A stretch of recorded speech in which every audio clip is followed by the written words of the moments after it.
सुप्रभात विद्यार्थियों। बच्चों, आज हम कामचोर पाठ की कहानी को समझेंगे। बच्चों, ये एक बड़ी ही हास्यप्रद कहानी है। इस कहानी में उन बच्चों की ओर संकेत है जो अमीर घर के हैं, जिन्हें किसी भी काम करने की आदत नहीं थी। सारा दिन वो मस्ती कर कर बहुत ही धूम मचाते थे। इसको देखकर बच्चे आलसी और निकम्मे होते जा रहे हैं। इस प्रवृत्ति को ध्यान में रखकर ये कहानी में बनाया गया है। इस कहानी में सुनिए क्या है। देखिए, नौकरों को निकाल दिया जाता है। पिताजी एक फरमान जारी करते हैं कि अब बच्चे अपना काम स्वयं करें।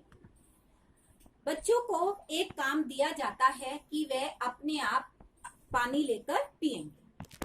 जब बच्चों को ये कहा जाता है कि आप अपने आप गिलास में से पानी लें, तो चारों तरफ घमासान युद्ध छिड़ जाता है। कोई अपना एक गिलास लेकर उधर भागता है, कोई सुराही लेकर उधर भागता है, कोई मटका लेकर उधर भागता है और चारों तरफ पानी ही पानी बच्चे कर देते हैं। इस बार पर भी सारी तरफ वो कचरा ही कर देते हैं। अब बाद में पिताजी एक फरमान जारी करते हैं कि रात का भोजन नहीं दिया जाएगा अगर वो काम नहीं करेंगे। तो सबसे पहले बच्चों को काम सौंपा जाता है कि बच्चे स्वयं ही पानी पिएंगे। फिर बच्चों को कहा जाता है कि आप ये सफाई करेंगे, फर्श की जो दरी है उसको झाड़ेंगे। बच्चों को जब ये काम सौंपा जाता है तो वो क्या करते हैं, फर्श की कोई डंडी लेकर झाड़ने लगता है, कोई इधर उधर बिखेरता है, कोई मिट्टी इतनी धूल उड़ा देता है कि चारों के घर में चारों कोनों में मिट्टी ही मिट्टी धूल फैल जाती है और घरों में सबके नाक में मिट्टी चली जाती है। जोर जोर से सब लोग खांसने लग जाते हैं। बच्चों के यह काम देखकर भी सभी को यह काम भी पसंद नहीं आता, क्योंकि बच्चे इस काम को भी अच्छे ढंग से नहीं करते हैं। कोई इस तरफ से लड़ाई करता है, कोई उस तरफ से लड़ाई करता है। दरी साफ करने की बजाय वो घर में और भी धूल मिट्टी कर देते हैं।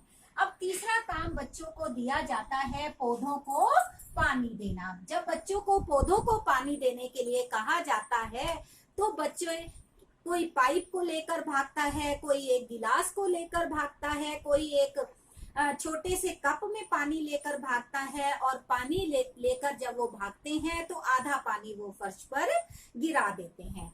गिरा देने से पूरे चारों घर में पानी पानी हो जाता है, जिससे फिसलन हो जाती है और एक दूसरे के ऊपर वो लोग गिरकर सारे ही अपने कपड़े मिट्टी धूल से लथपथ कर लेते हैं और सारा ही मिट्टी में अपने कपड़ों में कीचड़ लगा लेते हैं। और इस पर भी सभी लोग बहुत ही परेशान हो जाते हैं। फिर बच्चों को काम दिया जाता है मुर्गियों को दड़बे में लाना, यानी कि मुर्गियों को उसके घर में रख देना। मुर्गियां इधर उधर जो जा रही थी, बच्चे मुर्गियों को उड़ाते हैं, इधर से उधर उनको पकड़ने की कोशिश करते हैं। तो कुछ मुर्गियां बिस्तर पर जाकर चली जाती हैं, कुछ मुर्गियां वहां बाहर भाग जाती हैं। तो बच्चे उसको भी, मुर्गियों को इधर से तंग करते हैं, कोई डंडी लेकर उसके पीछे भागता है, कोई कुछ करता है और मुर्गियों को भी वो दड़बे में अच्छे ढंग से नहीं डाल पाते हैं। आगे काम उन्हें दिया जाता है भेड़ों को दाना खिलाना। जब वो भेड़ों को दाना खिलाने के लिए दिया जाता है तो वो सूप में जब दाना लेकर इधर, तो भेड़े उनके पीछे पीछे भागती हैं और उसमें भी ये इतना नुकसान कर देते हैं। नानी जहाँ दादी बैठी होती है उसी पर उस पे भेड़ को बांध देते हैं और इतनी शरारत करते हैं, इतना युद्ध होता है, घमासान युद्ध होता है। सारा काम, मतलब बच्चे कुछ भी काम सही ढंग से नहीं करते हैं। काम सुधारने की बजाय बच्चे सारे काम को बिगाड़ देते हैं। आगे बच्चों के लिए फरमान आता है कि आप भैंसों को दूध दोना, यानी कि भैंसों का दूध निकालना। बच्चे उसको भी सही ढंग से नहीं कर पाते हैं। बच्चे उसका दूध दोहने के लिए भैंसे इधर उधर भागते रहते हैं, चारों तरफ दूध बिखर जाता है, कोई पैर मार देता है, बाल्टी गिरा देता है। भैंसे जो हैं वो बच्चे जो हैं भैंसों के जो बच्चे हैं वो ही दूध उस बाल्टियों से पी जाते हैं और चारों तरफ दूध ही दूध बिखर जाता है। इस पर बच्चों के लिए एक नहाने के लिए उन्हें फरमान दिया जाता है कि अब सभी जने नहाएंगे। नहाने के बाद किसी को बुलाया जाता है, पिताजी पैसे देकर एक एक बच्चे को नहलाते हैं और उसके बाद अम्मा जब ये सब चीज देखती है वो मायके जाने का फैसला कर लेती है कि मैं अब इस घर में नहीं रह सकती। पिताजी मायके जाने से माता को रोकते हैं और बच्चों को अब लास्ट में ये कहा जाता है कि आप कोई भी घर का काम नहीं करेंगे। बच्चों को पानी भी वह खुद नहीं लेंगे।